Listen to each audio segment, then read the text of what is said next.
think one of the coolest parts is, living in a state that has decided that outdoor rec is a part of our like it's part of our being, right? It's part of Right. our like the Maine quilt, right? And so having so many organizations that see that priority and go, well, okay, there's different ways for us to attack this, and be able to get people right.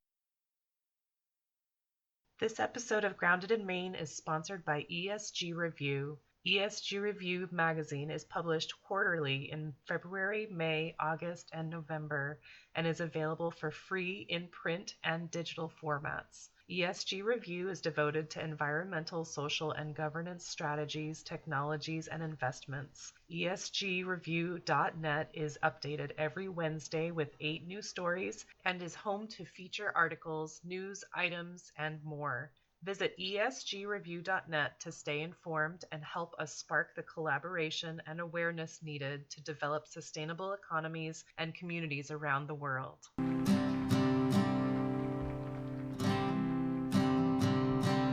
There's a place where there's no trouble, no more pain, no more struggle.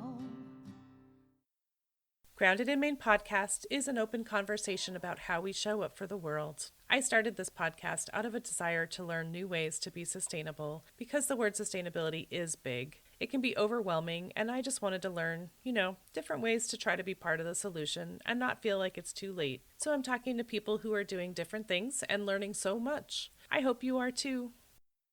Hi there. Thank you so much for listening to Grounded in Maine today. My name is Amy, and I have a new friend from New England today. So this is Austin French.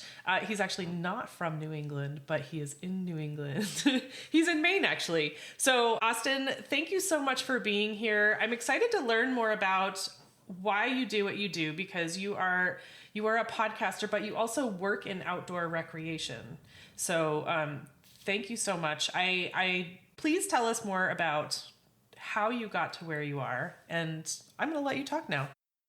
Totally. Yeah. Thank you for having me on the podcast. It's always fun as a podcaster to like jump on other people's podcasts and just have conversations with people that have conversations for a living, right? So, it's you know we get to the point now where I work at the University of Maine at Farmington. I'm the director of career and employer engagement here, but I also teach in our outdoor rec business administration program.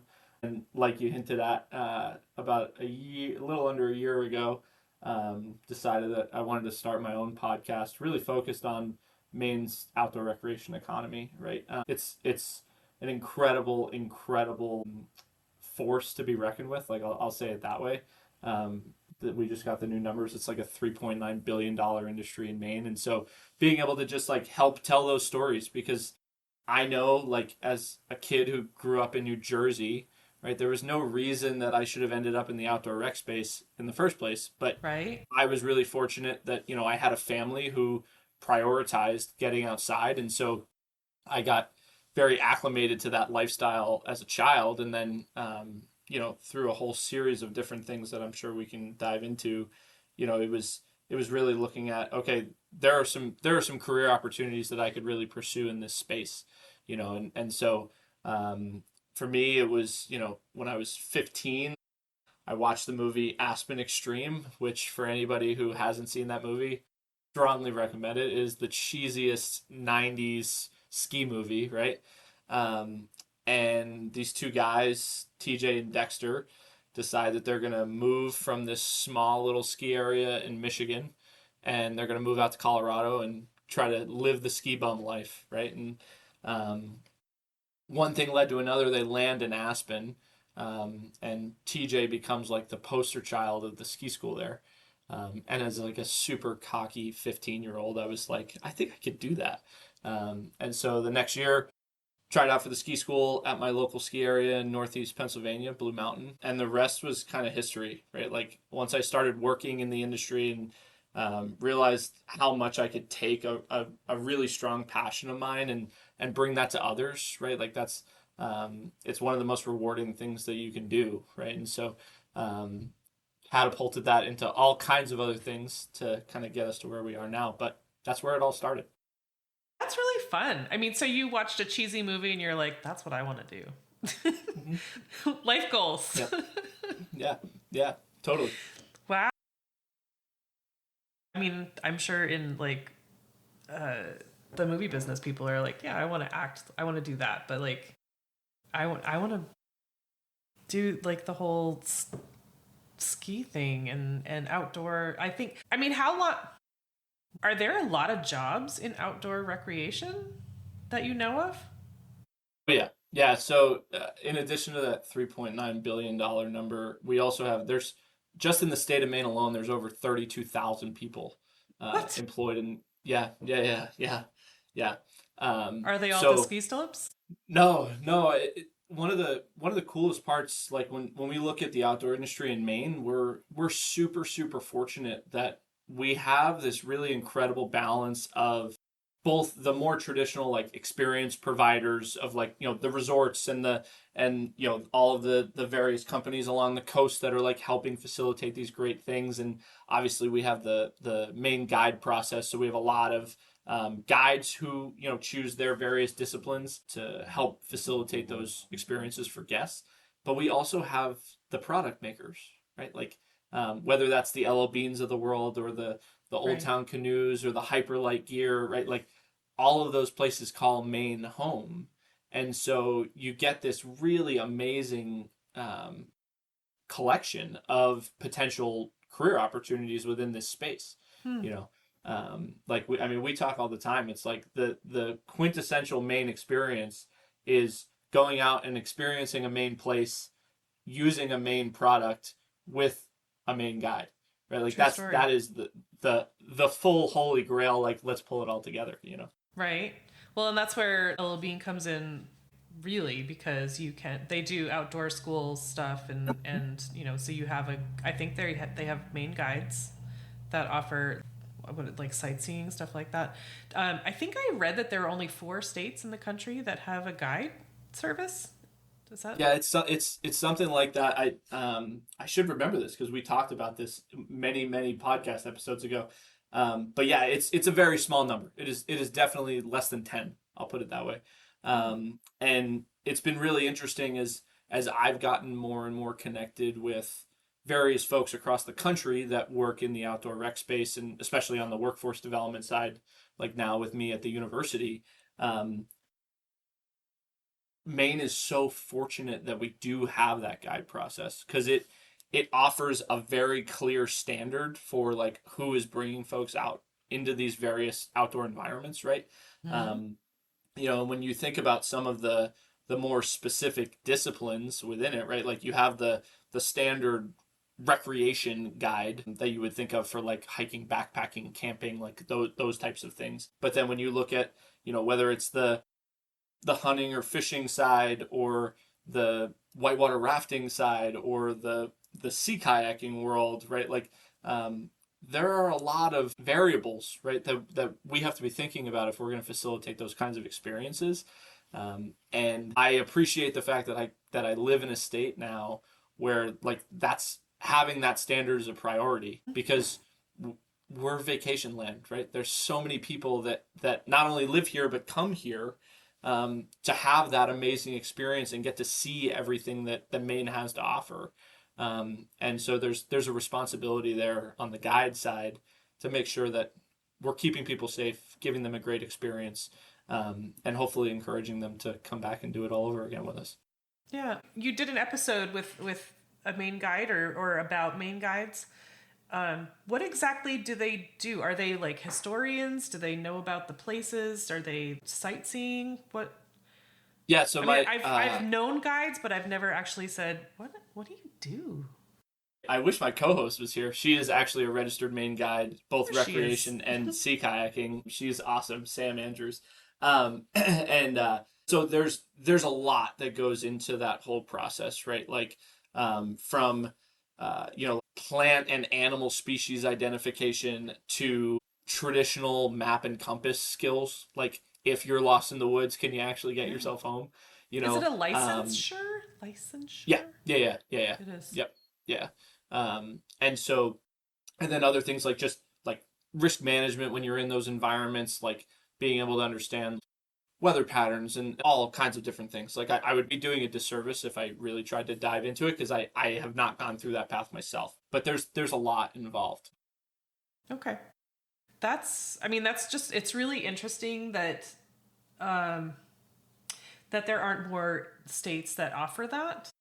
I think that maybe because Maine is vacation land, that, if people are coming to experience the outdoors, they should have someone to teach you how to do that. And do you, from working with Sam or talking with Sam, how do you find them? Is there like a So the finding the database or? candidates to go with. Yeah. So it kind of depends on what region of the state you're looking to go to and like what types of experiences you're looking to get at. Like a lot of it can be looking at various regions, sort of if there's destination marketing, sort of like tourism plan stuff. You'll have some guides involved in there. Sometimes it's literally just like traditional website SEO and some social media stuff. It's kind of wild, right? Yes, there's like some very structured ways that all of that kind of gets looked at, but then others is just like I'm going to Camden, right? And I want to go climbing. I'm gonna stumble on Noah from Equinox Guiding Service, who I know you've had on the podcast, but like there's not necessarily a clear place. Where I would say is probably the most comprehensive list would be something Maine Outdoor Brands. That's sort of like our outdoor business alliance, for lack of a better term, and so that's there's over 200 member brands that are part of that. A number of those are various guiding services across the state. So that's probably, at least in my knowledge, the most holistic version. But that's also only the members that have made the decision to be part of Maine Outdoor Brands, right? So there's plenty of one-off, solo entrepreneur guides that are in all different places. So yeah, so it's a sprinkle of everything, and yet plenty of them just seem to have a lot of work a lot of the time of the year that they want to be doing it. So Yeah. It seems like it must be like a really intense studying thing. I'm asking you things that you're like, oh, maybe you should talk to Sam. You should talk to Sam, Amy. But like the main guide seems like a really comprehensive, like they know a little bit about a lot of things or a lot about a lot of things. There's a lot to study, and there's a lot to know. if you were going to Farmington area, you'd be talking to someone about downhill skiing, I assume, or like the Moosehead Lake, Rangeley Lake, Rangeley Lakes, Rangeley yeah, Lake. yep. My geography is really bad, you guys. I'm Okay. only from there. But I've only been to Rangeley once. But so, everyone has their own sort of specialty, but I'm just curious, and I can just research this and put it in show notes or something like that. But like, I wouldn't know where to find one, I guess. If you don't know that a state has a guide, how do you know where to look for them? But anyway, tell me about the podcast. So you host the More Than Outdoors podcast, and you said you started last August. So August of 25. first episode dropped last August. Yep. So we just filmed episode 25 yesterday, Woo-hoo. so that'll come out end of this month. But yeah, so episodes come out bi-weekly, and we really try to just like spread across the entire, not just the industry, but also like geographically, right? Because there's so many different stories to tell in so many different places. We film all of the episodes outside, so like also trying to get some of that like flavor of, if we went over to Quarry Road most recently for one of our episodes, and met with the director over there, Jeff Tucker, and got to film right on site outside, hanging out, beautiful winter day, and just had a great conversation about Quarry Road, all like the trail network that's there, the cross country skiing that happens, the rope tow that they have, right? and they're this really interesting, they're technically a municipal operation, right? Like the city of Waterville operates them. And then there's a nonprofit that's also tied to them just to kind of help around like volunteerism and like all those like fundraising and all those kinds of things. So it's a really unique model in addition to like having this amazing trail network that's 5 minutes from one of the larger cities that's in the state of Maine, you know? Yeah. So. Okay.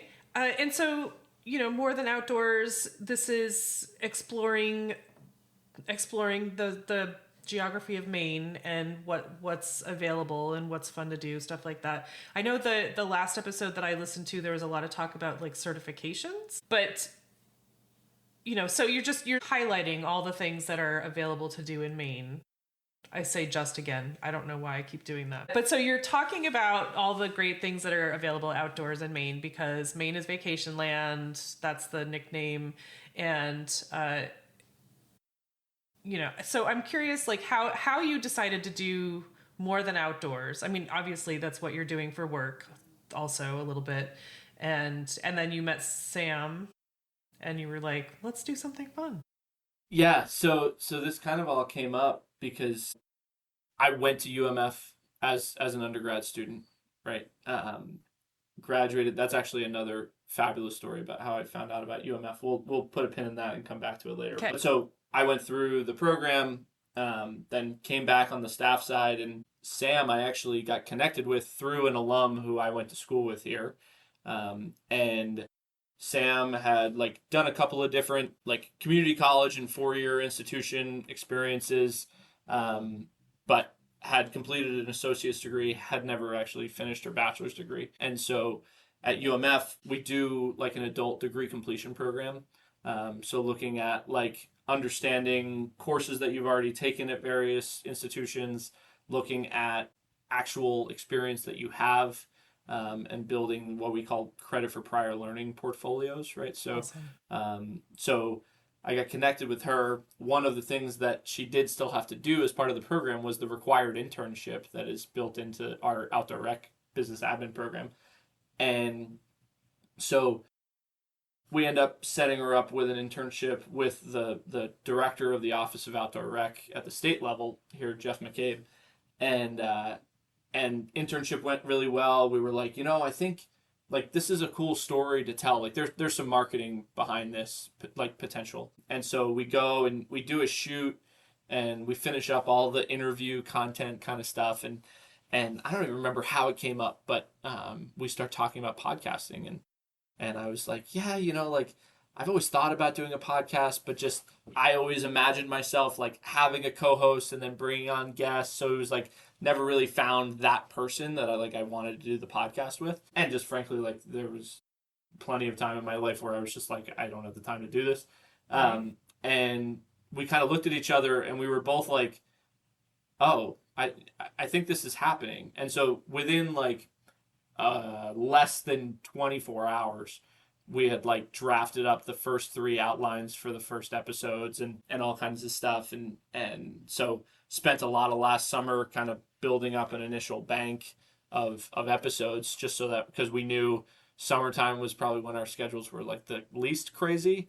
And then all of a sudden like have everything ramp up as fall and coming into winter. And so it's been a blast. Like just, I get to have conversations with people that I love talking to anyway, right? Like Em and I are super fortunate. We work in the industry. We're really connected with a whole number of amazing folks that make up the outdoor rec economy in Maine. And so just being able to have conversations that I would want to have with them anyway. And we do it in a podcast form so someone else can hear it. Yeah. I mean, I think that's actually really cool because of these conversations you're having and the experiences that you're having in testing things out or, exploring Maine. People can say, hey, Austin, like I'm, thinking about doing this. Have you been anywhere great? Where would you recommend? Like you're almost like a guide. Kind of, yeah. Yeah, I think fortunately I get through the loophole that Sam is also a guide, so anything we talk about on the podcast gets covered that way. No, I'm just kidding. Well, but I think like she's also someone that has worked in the industry for her entire life too, right? Like, Totally. Yeah. also started teaching skiing. She taught at Sunday River, but then got like super interested in the sea kayaking world, and so like went at it from that perspective. Went through the Maine guide process. Worked with a number of organizations down like in the Portland area for a while. Between Portland Paddle, I think Ripple Effect, I think was another one. Um, and then ended up with an organization called Teens to Trails, who is a nonprofit that works with local middle and high schools to try to like, increase access for youth, get them outside, Oh my get them gosh. to Yeah. realize that this is something that is worth prioritizing and getting access to, and so yeah, it's we both get to come at it from really different angles, which I think is one of the cool parts that offers us a lot of balance in our conversations, right? Like I come at a lot of the conversations way more from I love the outdoors, both because yes, I love doing all the activities that make up what I love to do outside, but also like I've seen so much benefit from the workforce development side of that and seeing my career grow into what it's become and now being at the university and working with folks who are now trying to figure out what their sort of like early career trajectory looks like in the industry.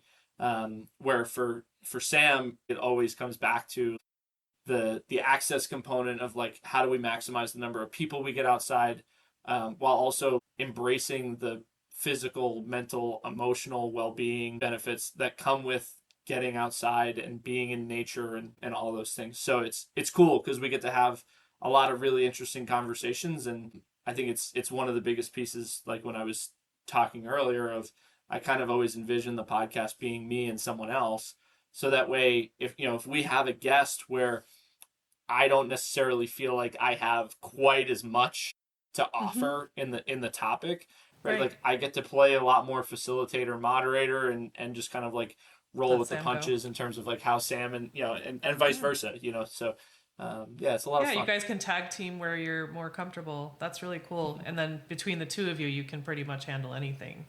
That's great. And I think that, you had touched on briefly that, there's an aspect of getting outside and the health aspect, the health angle of it. I think that it's such an important topic right now. With the healthcare is so wonky right now, and people are not at our healthiest. So encouraging people to do things outside and finding really fun things for them to do. It's one thing if you're like, just go outside, and you're like, okay, I'm outside. Can I have my phone now or something, something like that? But no, how about this? Do you like the water? Do you like skiing? Do you want to go hiking? Do you like berry picking? Or, there are so many things to do outside, and it's not even, it's physical, but it's also mental. And, there's just so much to it. And I love that you guys are doing that.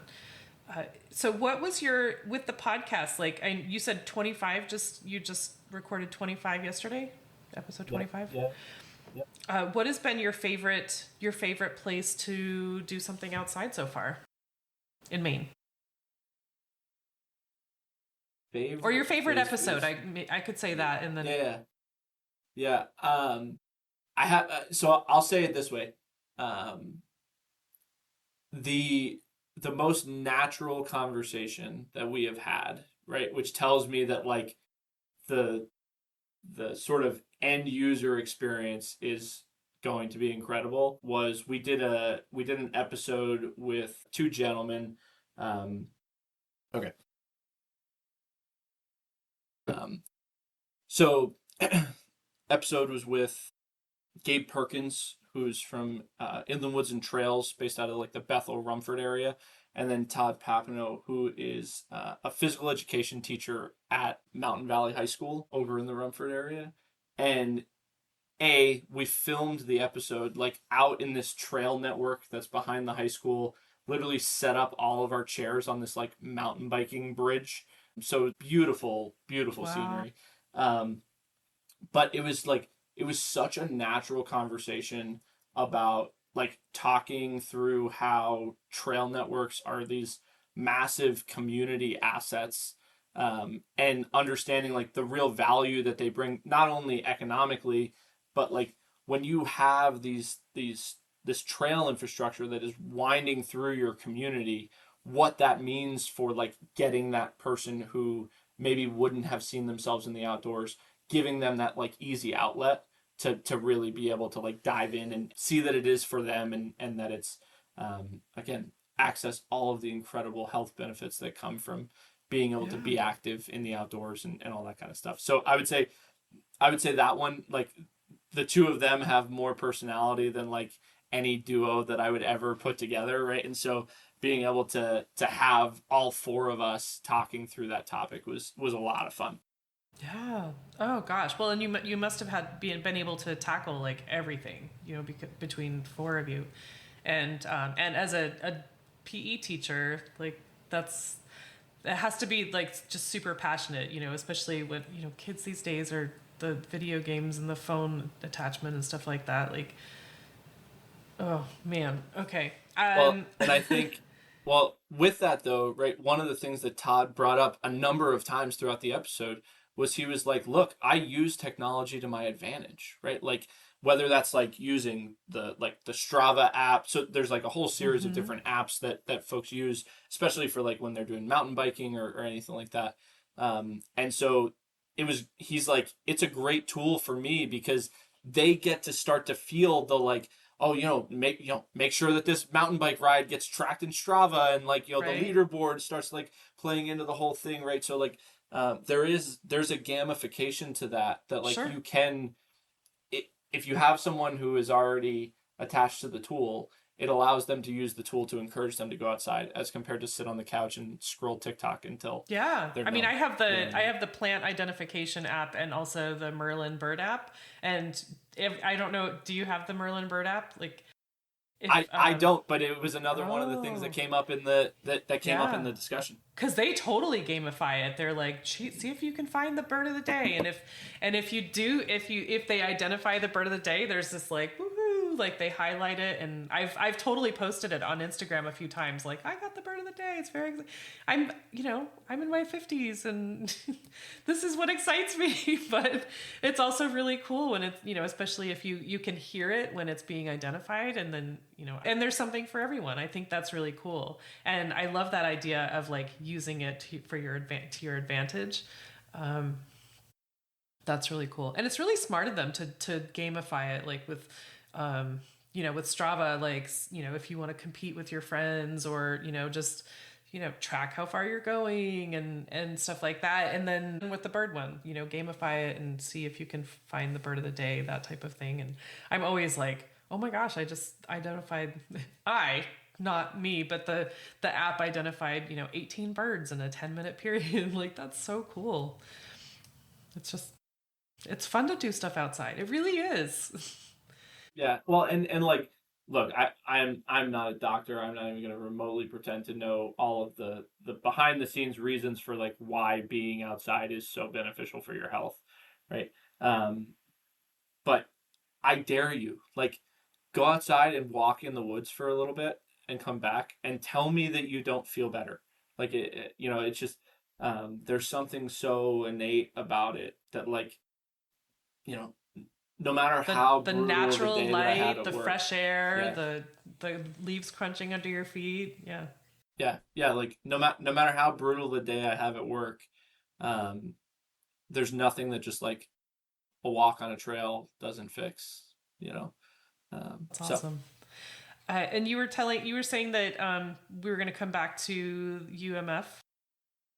Yeah. So I mean, I think this kind of connects to the whole like looking at careers in the industry, and like because a huge part of my job is like developing career pathways, right? Like how can we help students identify there is an actual avenue for me to travel down here, right? Because awareness is the first step to proficiency, right? And so I will always have this story in my back pocket, because a lot of the times when I'm having conversations with students and they're trying to figure out like, okay, how do I end up in X position with Y organization. Like, how do I get there?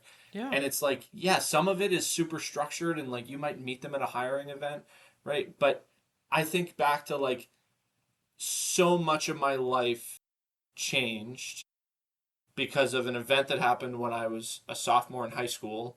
And there was nothing that should have kept, like, there's nothing that would have told me that that moment was going to happen, right? So my family, we go on a ski trip every year in February. And so we head to New Hampshire, Franconia Notch area, and we have some timeshares there. And so when I was 16, I just started teaching skiing at Blue Mountain. And so we go out for that trip, and we go out for dinner the first night, and we're coming back. And now, for anybody who's listening to this podcast and knows Franconia Notch, right? Like, first week of February is like not exactly ideal weather-wise, right? Like it's Right. cold, February it's people windy, are going it's to miserable. Florida generally. Yeah. It's tough. Yeah, it's just it can get pretty burly. And so we were driving back from dinner that night, and we were just down the road from where we were staying, and there was this car broken down on the side of the road. And so my dad pulls over, and now it's 0 degrees, blowing 40, right? Like miserable. And this woman had her entire house packed in her car. She was moving from Vermont to Maine, and she broke down halfway, right? And so fortunately, In the like my dad got the mountains. yeah, oh yeah, in the mountains. I doubt she had cell service where she was, like a lot of variables. And my dad fortunately like got the car started and was just like, follow us to where we're staying, we'll figure it out from there, kind of thing. And so we get up there and we're all talking, and I had like a little quarter zip from the mountain that I was teaching at, and I was wearing it. And so me teaching skiing came up, and she was like, you wouldn't know it by looking at me, but I had some pretty hot legs back in the day, and I was a level 3 ski instructor, and I taught at Sunday River and Sugarloaf, and I went out to Vail in Colorado for 20 years, and I studied the ski industries program at the University of Maine Farmington. And so I was a 16-year-old from New Jersey, and I was like, whoa, what do you mean? Like, I can go to college for skiing? This was not in my my portfolio of options that all of my guidance Right. counselors in New Jersey were telling me about. Yeah. And and so that was it. Like I was hooked. Like there was no like Stacy Geelan. I love and appreciate her till the day I die, right? Because that was a moment that there was no planning for that. It just happened, right? And yet it has created such a ripple effect in terms of my personal life, my career, like all of the things that have kind of culminated from there was because of that. And then had the opportunity to come up here and be part of the outdoor rec business admin program, and get to see what it really looks like to not only continue to work in the outdoor industry, right? Because I could have done that without a college degree, right? Right. And that's something I say to my students all the time. But I was in that classroom to figure out how I was going to be a leader in that industry. And so fortunately, because the ORBA program requires an internship, worked my way through the certification process. And then the last semester that I was supposed to be at UMF, I moved out to Colorado, and I ran the seasonal programs for the ski school out at Copper, right? And so all of that was because of the fact that I ended up at Copper with one connection, right? It was a That guy lady who was came. broken down on the side of the road. Well, so that, right? And then we had a guest speaker come into one of my classes my first year who was at UMF at the same time. And so I said the name, and he immediately knew who it was, right? And so it like turned into this cool just connection thing, but I never thought of it in terms of like going long term and being out in Colorado. But then a lot of stars aligned, and some certifications were in play, and so I was eligible to apply for the job out there. Uh, yeah, it's just That a is lot so of cool. weird random things, but if you just listen to them and put your head down and follow them, you can have some really cool stuff happen. Yeah, I think that's so cool. I mean, there are so many sort of alternative paths that we don't always know about unless we hear someone talk about them. Like you running into that lady who was like, yeah, I went and I learned all about, outdoor recreation, stuff like that. And you're like, wait, that's an option? That is so cool. And so we need to talk about stuff like that more. I mean, outdoors and other alternative work things. There's a lot. There's a lot of career pathways, right? Like there's so many options, and especially now, right? Like, I mean, you think about just all of the organizations that you encounter on a day-to-day basis, right? Everybody is constantly trying to figure out what their niche is, right? And so that allows you to really start to look at like, okay, depending on how narrow I want to make my niche, right? That's all part of the filtering process. It's going to tell me who I am trying to track down as an employer, right? And then understanding like what are the skills that they're going to need and how can I build them in myself, and on and on and on. Right. But that awareness piece is so key, because I mean we see it a ton here at UMF, right? I mean we're I think the most recent numbers, we're somewhere in the neighborhood of 50% first generation student, right? So if you have a whole block of our student population who, if you don't have someone telling and showing you that all of these pathways are options, right? Exactly. Well, of course you're not going to pursue them, right? Because you're, as a young impressionable young adult, Right. you're trying to absorb all of this information that the world is throwing at you and telling you, Yeah. oh, you should go in this direction, you should go in that direction, right? Yeah. So that awareness piece is so crucial. Yeah. Oh my gosh. I mean, I did not know that was an option. I mean, I don't know that I would have done it anyway, but I love that, we're all different and everyone has a different passion. And I think that we just, there's the conversation about like, find what makes you happy and make that work, or, and then you won't work a day in your life, or, something like that. But there's also just like, there are so many options, but when we're young, sometimes we're fed like this, medicine, law, business, or customer service. Like those are your options. And then to find out things like this, like you can actually teach people what it's like to be outside and be a guide, or there are so many different options. And that's so cool that there are programs like this. Yeah. And so, yeah. So you learned about this program through that lady that broke down in the mountains. Yeah. Yeah. On a vacation. I was just like I was random run in the middle of winter. That's so cool. Yeah, I say to everyone, right? There's no reason that I should have ended up at Farmington, but thank God I did, right? Yeah. Because if I hadn't gotten in for whatever reason, right? Like I probably would have just moved across the country to Colorado and probably just did that, because that's the movie I watched. Mm-hmm. And I said, well, okay, that's a trajectory that I could probably follow, right? Right. And maybe it would have worked out and everything would have been fine, right? But I'm pretty happy with how my story has gone so far. Yeah. I mean, look at you now. And so, we're recording this, April 1st, and you are just like 2 weeks away from your first baby being born. Like, and you met your wife in Pennsylvania, right? Yep. You met yeah. her in So we Pennsylvania. met teaching skiing. We were both instructors, right? Like, so again, just another thing that I'm so fortunate to say that the outdoors has given me basically everything in my life that I want to hold on to. You know what I mean? That's pretty cool. So yeah, but yeah, the baby's coming. It's a wild time. The phone is definitely face up as we're talking, just making sure that I'm not getting the emergency phone call that I got to start driving.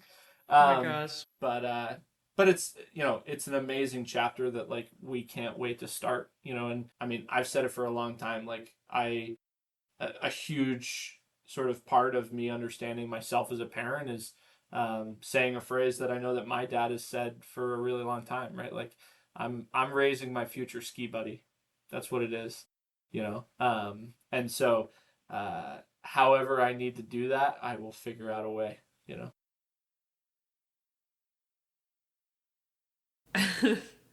Well, and with both parents being skiers, I'm sure that, and even if they're not big skiers, they'll do something outside for sure, because there are so many options. Really hit home how important it is to be outside for for the listener, that there are so many different ways to be outside. There are so many different options for activities, and I mean, you've highlighted a bunch of them, and just find your own way to be outside, even if you're just sitting at the bottom of a tree and reading a book or listening to a podcast, maybe the More Than Outdoors podcast or Grounded in Maine, just being outside and watching the birds, or taking a hike. There are just so many ways, and being outside gives you this feeling of like how much a part of everything we are. We're all just like entwined with nature. Like we are, I've had people say it many times, like we are nature, and you're getting back to where we belong. We don't, we're not supposed to be inside all the time. Yeah, well, and like I make this comment, because similarly, right? I work at the university, right? Thought of very much so like traditional inside-y office job. But I make it a priority of like, how many times can I be like sitting at a picnic table that's somewhere on campus having the meeting with somebody that I have to talk to, right? Or just like, it can be something as simple as that, right? Right. There's a reason that like any hospital you go into, there's always sort of that center courtyard that miraculously just gives somebody some outside time, even though they can't necessarily go super far away, right? Like there's immense value in that, and one piece that we haven't even talked about, but I think it's one of the biggest sort of pushbacks that I see and hear when I'm talking with folks of like trying to get more people outside is like, they're like, okay, well, yeah, like I can go and I can take a walk on a trail, right? But for some of the other activities, like there's equipment required, right? And that equipment's expensive, and it takes up a lot of space, and all of those things.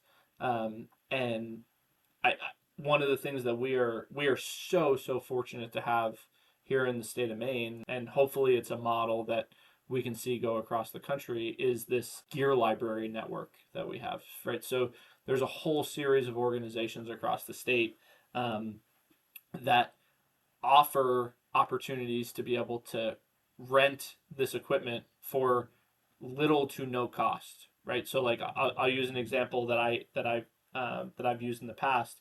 So Skowhegan Outdoors, which is a gear library right in downtown Skowhegan.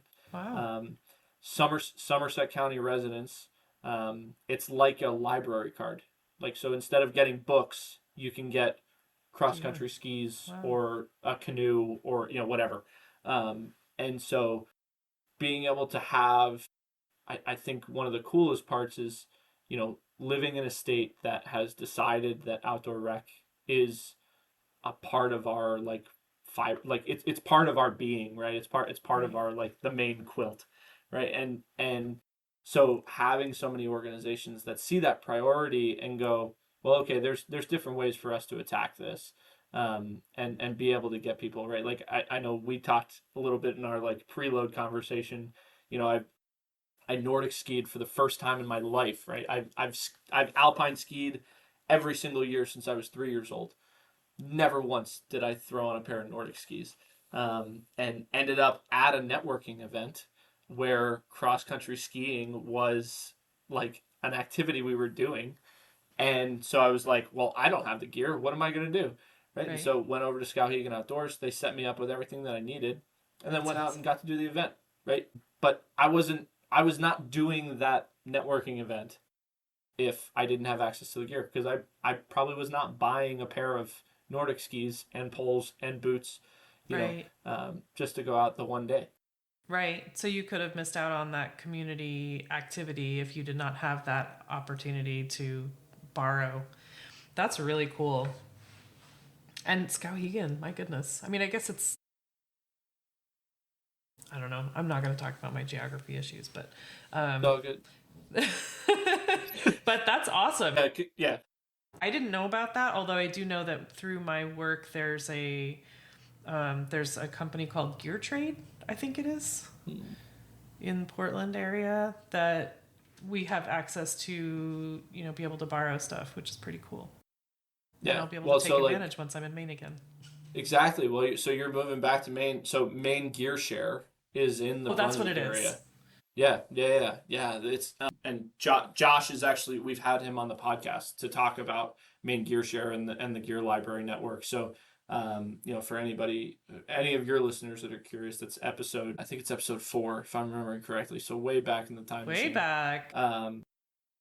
But yeah, like super innovative model of just like, they have a membership that's kind of tied in, right? All of the gear libraries kind of have their own population that they serve at no cost, and then there's kind of like all of the other folks that if you want to get access, there's a small rental fee type thing. But it's so cool and innovative, and it allows us to tackle one of the largest challenges that we have in terms of getting people outside. Right, that barrier to activities of not having the gear. I love that. And I did not know. So I'm really glad to know about that. I love the idea of a podcast, and I'm like, if you have any pull, I'm just saying, like, I would love to start a second podcast about music, but I want to have a co-host. And so, if you have any pull in the world, because you said within 24 hours you had that all outlined, and you just happened to run into Sam, I'm struggling to find the right person. But I love your podcast topic. I love the conversations that you guys are having, and I think that it's really exciting that there are so many options. I did not know that because I'm not a super brave. I'm a chicken. I don't do all the things. I don't ski. I don't go in the ocean. I'm not into that type of thing. I do trail walk, and I walk, and I bird watch. So I wasn't aware of all the opportunities. So I'm so grateful to have gotten to know you. And so Austin, we just connected last month, a couple weeks ago, randomly through Andy DeMeo of the Granite Goodness podcast, and he tagged the New England Podcasters group, and here we all are. Like, this is just, it's so fun. It's so fun to meet people who are in Maine, as I am from Maine, of course, but just people that are doing really interesting things. And I love that you're highlighting my state, and you've just fallen in love with it. So I'm so happy about that, and I'm thrilled to get to meet you. Austin, let me start with, what does the word sustainability mean to you? I feel like this conversation is all of it, because getting outside, taking advantage of what's easily, readily, naturally available to us. But in your words, what would you say about that? Yeah, I think the really cool part about, especially when you're looking at the outdoor industry, right? Like, sustainability obviously has its very traditional, environmental context, right? Like, at the end of the day, if we do not care for our natural environments that we choose to recreate in, 50 years from now, my kid or my grandchild is not going to be able to recreate in the same way in that same place, right? So there's that sort of responsibility component. But I think also it's the understanding that we're all stewards of not just the environment but of each other. I get to look at it from this really cool lens, because I still work in the ski industry. I still work up at Sugarloaf, and so I remember when I made the jump from being a ski instructor to getting into leadership in a ski school. You kind of look at oh, okay, that's a pretty big jump in the butterfly effect. If I worked in a seasonal program like I did in college, right, there was 10 to 12 people that I could impact in a really huge way throughout a winter season. But now, seasonal program up at Sugarloaf, we have 425 kids. I have 60 coaches that work for me, right? And so the massive ripple effect that has on how those people are going to choose to live their lives, and prioritize having outdoor recreation as a part of that puzzle. You know what I mean? And that's just as much sustainability, because if we don't see the outdoors as a priority, well, of course, the next generation is not going to choose to want to do it, right? And so, and if we want to keep getting them access to all of the amazing things that come with it, well, we got to kind of lead the horse to water sometimes, you know, and so I think it's just as much that piece, right? Of just how can you be like a welcoming, like, I get to come at it from the perspective of an educator, facilitator, right? So that's always the role I'm going to look at it from that lens, because my whole job is to try to figure out how can I get you to come and experience this sport of skiing in this example, and go, that was amazing. I want to come do it again. I want to do it here. Maybe I want to do it somewhere else, right? And be able to look at all of these amazing places that we have access to in a state like Maine from a totally different vantage point, right? Like there is nothing like standing at the top of Sugarloaf and looking around the western Maine mountains and having that point of view. Yeah. But you only get it if you either hike to the top in the summer, or load the lift in the winter. I mean, I think, in Maine there are so many different, and I'm sure there are a lot in every state and every region, but like I know in Maine, you've got the Sugarloaf thing, which I've never experienced, but you go to Acadia and you have this vast ocean. And I remember, I'm not a big camper, but I really enjoy the Lemoyne campground, the state campground. And there's like a water's edge campsite area where you can look out and you're looking at Cadillac Mountain and the cars coming around the mountain, like this glowing ribbon at night. It's gorgeous. And then, like Bailey Island, you've got or Land's End, I should say, and the ocean waves crashing and stuff like that. And then you've got the desert of Maine, which is very random and weird, but also very cool history. And then, all the farmland. There's just so many options to get outside. And I'm so grateful that you're highlighting all this stuff, Austin, and Sam. So, please, Sam. Sam gets a lot of credit for this, because you guys wouldn't do it without each other. But I love also that you pointed out, of course, you've got a child on the way, but like, if you're not taking care of the earth now, what happens to your ski buddy? If global warming gets to a point where the snow has to be made, is it going to be the same experience? Yeah. And I mean, we make snow now, right? Like there's a drastic difference in the quality, right? Like, it's just reality. If it falls from the sky, it's a totally different thing. And obviously we're dealing with all kinds of things in that avenue of just like season length and how that impacts like those businesses being able to operate, right? Because I mean, you look at like a Sugarloaf or a Saddleback or a Sunday River, right? I mean, those are the major economic drivers in the communities that they call home, right? Oh my gosh, yeah. I mean, Sunday River, I think the number is like, it employs something like 1,200 people in the wintertime. You know what I mean? And so there's a lot of people that rely on that thing to be successful. And so, yeah, I mean, we got to figure out how to best take care of our own backyard, so that way we can continue to enjoy it, and then be the stewards that can also help foster the people who are coming from away, right? Like, tourism is not scary, I swear to you, right? Like, and if we approach it in a really productive and insightful way, right? Like, it gives all of those folks a greater appreciation for what we have here, right?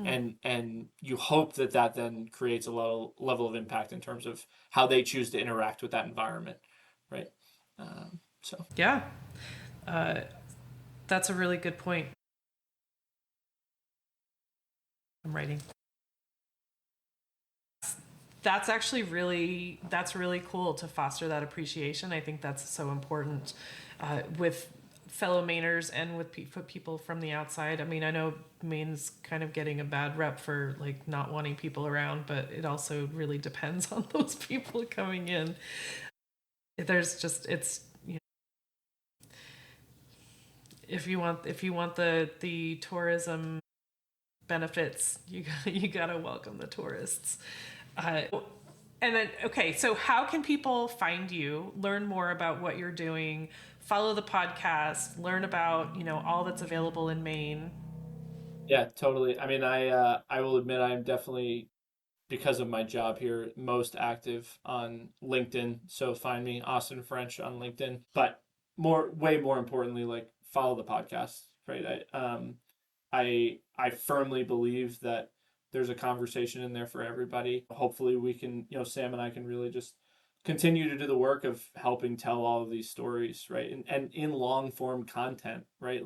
I feel like that's the even bigger part. Like, it's one thing to see the super polished 2 to 3 minute video about insert business that comes from Y region of the state, but being able to have that, we aim to have every episode be somewhere around 40 to 45 minutes, because that's how long my drive is to work every day, right? So I said that's the parameter we want to run off of. Now, some are longer, some are shorter, right? But whether it's Facebook, Instagram, LinkedIn, it's all More Than Outdoors podcast. Same with the streaming platforms, Spotify, YouTube, Apple Podcasts.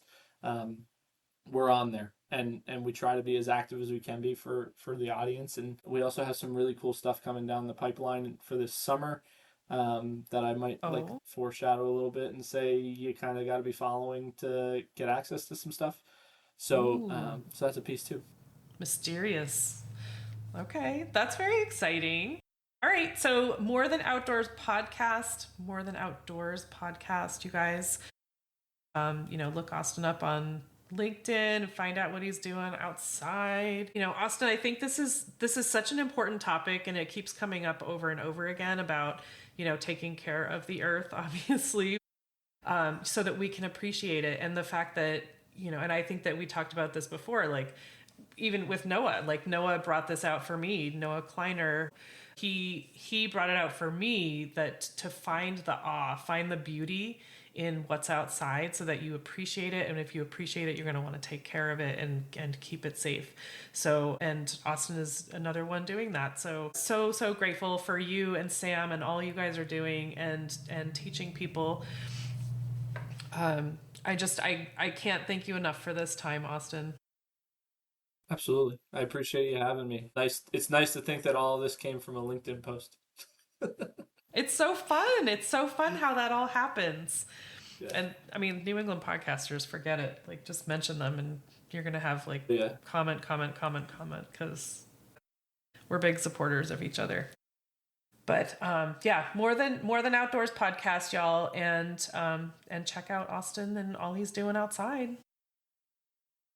And get outside yourself. Yes. Until next time, we'll see you outside, as we say on the More Than Outdoors podcast. I just want to take a second to thank my guest again for speaking with me and sharing such great information. I love having these conversations with folks. I also want to thank Buzzsprout for hosting the podcast, for Jane Bolduck and her music genius, for Becca Coffron and her award-winning artwork. And thank you for listening. I appreciate that so much. Please check out the show notes for any links and extra information. And if you would like to follow my guest and find out more about them, I'm sure they would love the follow. And if you don't mind leaving a rating or review wherever you're listening, and just help to get this podcast in front of new eyes, that would be amazing. I would really love that. And feel free to reach out to me on the socials and let me know what you're thinking. And if you would like to be a guest on the podcast, please let me know that. I would love to have a conversation with you about sustainability. All right. Thank you again. I hope you have a great rest of the week.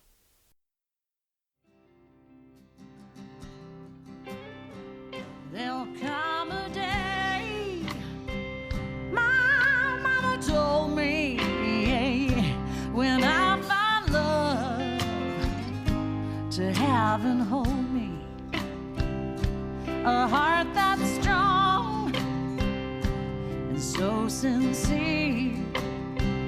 Just tell me, how do I get there from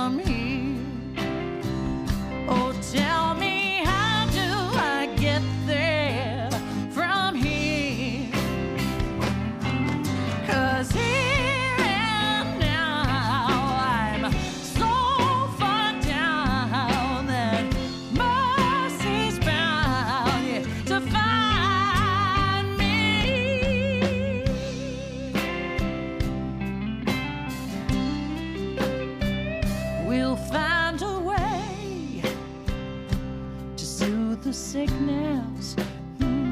We'll heal the aches with sweet forgiveness. Wages of war will disappear. Just tell me, how do I get there from here? I wonder, how do I get there from here? Yeah, 'cause here now I'm so far down, and mercy's bound, yeah, to find me.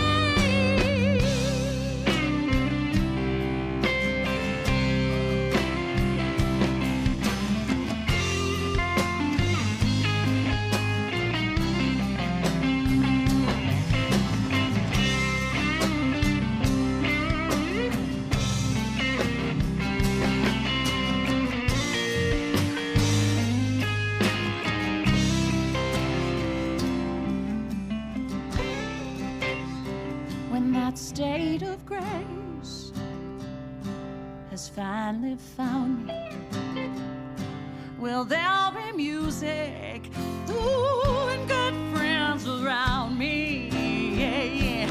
And I'll just smile through happy tears.